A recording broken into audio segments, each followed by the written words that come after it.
आता बातमी महाविकास आघाडीच्या बैठकीची आहे।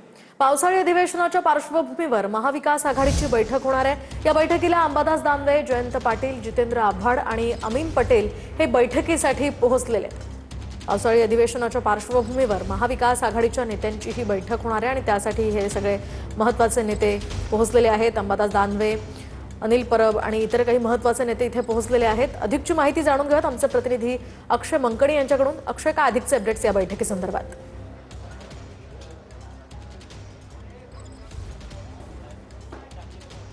खरं तर उद्यापासून पावसाळी अधिवेशनाला सुरुवात होणार आहे आणि त्यापूर्वीच महाविकास आघाडीच्या नेत्यांची बैठक जी आहे ती शिवालयामध्ये होताना पाहायला मिळते। या संपूर्ण बैठकीकरता महाविकास आघाडीचे नेते जयंत पाटील, सतेज पाटील, जितेंद्र आव्हाड, अमीन पटेल, त्याचसोबतच अंबादास दानवे, अनिल परब हे सर्वच महाविकास आघाडीचे प्रमुख नेते जे विधिमंडळामध्ये महाविकास आघाडीचं नेतृत्व करतात ते सर्वच या ठिकाणी पोहोचलेले आहेत। आणि उद्यापासून पावसाळी अधिवेशनामध्ये कोणत्या मुद्द्याला घेऊन खरं तर सरकारला घेरायचं आणि कोणत्या विषयांना घेऊन खरं तर सभागृहात आवाज उठवायचा या सगळ्या संदर्भातली रणनीती जी आहे ती महाविकास आघाडीच्या नेत्यांकडून या संपूर्ण बैठकीत संपूर्ण योजना जी आहे ती आखली जाते। आणि थोड्याच वेळात दुपारी 2 वाजता या सर्वच महत्त्वाच्या नेत्यांची पत्रकार परिषद जी आहे ती या ठिकाणी पार पडणार आहे। परंतु तत्पूर्वी चहापानाच्या कार्यक्रमावरती महाविकास आघाडीच्या नेत्यांकडून बहिष्कार टाकण्यात येणार आहे। गेल्या काही आपण अधिवेशनाच्या पार्श्वभूमीवर पाहतो की सातत्याने सरकारकडून चहापानाचं निमंत्रण जे आहे ते विरोधी पक्षातल्या नेत्यांना देण्यात येतं, परंतु विरोधी पक्षातले नेते चहापानांवरती बहिष्कार घालताना पाहायला मिळतात। आज आता देखील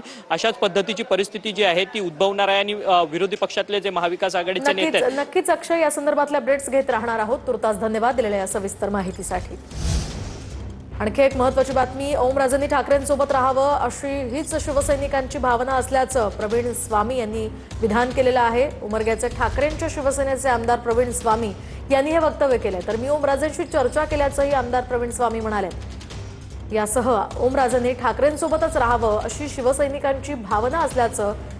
महाराष्ट्राचं राजकारण शिवसेना उद्धव बाळासाहेब ठाकरे पक्षाच्या वतीनं फिरतंय।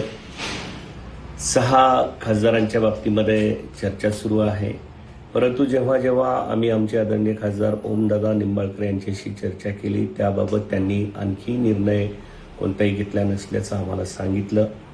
आता आज आम्हा सगळ्यांचीच अपेक्षा आहे की दादांनीही शिवसेना उद्धव बाळासाहेब ठाकरे पक्षासोबत राहावं, कारण शिवसेना उद्धव बाळासाहेब ठाकरे पक्षातल्या सर्व शिवसैनिकांची ही भावना आहे।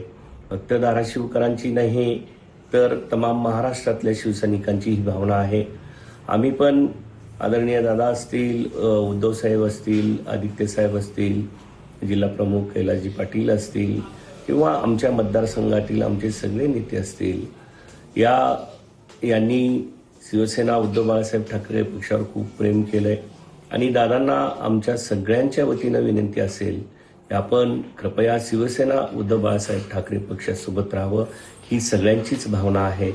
मी देखील आपल्याला वैयक्तिक असं विनंती करतो आहे। धन्यवाद दादा। जय महाराज।